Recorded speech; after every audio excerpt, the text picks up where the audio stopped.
Hello guys, তো আজকে বরাবরের মতো ভিডিও শুরু করলাম। তো আজকে দেখতে পারতেছেন বাড়িতে কিরকম কাম বেজে গেছে, তো আমরা মাটি কাটতেছি। তো ওখানে আমি এলাম ভাত খাবেন দিয়ে, কারণ মেলা খেয়ে নাকছে, সকাল থেকে কাম করতেছি। দেখতে পারতেছেন পাওয়া কিরকম মাটি। ডাইরেক্ট ভাত সাত খাই নিয়ে এলাম রাস্তার পরে এনে বই রয়েছি, কারণ রোদ আছে অল্প অল্প। তো সকাল থেকে কাম করতেছি, ভাত সাত খাই এনে এনে অল্প জিরাইতেছি। কাকা আর আব্বা আছে পাশাল করতেছে, বাবু ওরা আমি ইস্তে বইয়া ভিডিও করতেছি। বাবু কইতেছে আর কত মাটি কাটবো, আমি বললাম মেলা মাটি কাটবো।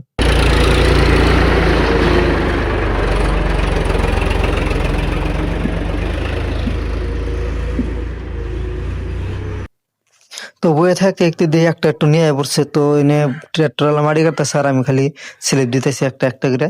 তো একটা একটা একটু নিয়ে হ্যাঁ একটা করে স্লিপ দিই। বাবু কয় আমি স্লিপ দিব, আমি বললাম তোমার দেনাও না, তুমি ছোট বললাম তুমি পারবা না। কয় আমি দিমই।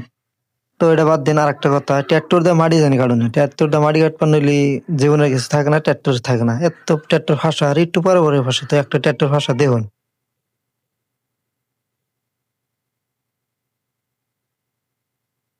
দেখুন তো এরকম করে হারা দিন খালি ট্রাক্টর ফাঁসছে, তো কেমনে করে মাটি কাটবো?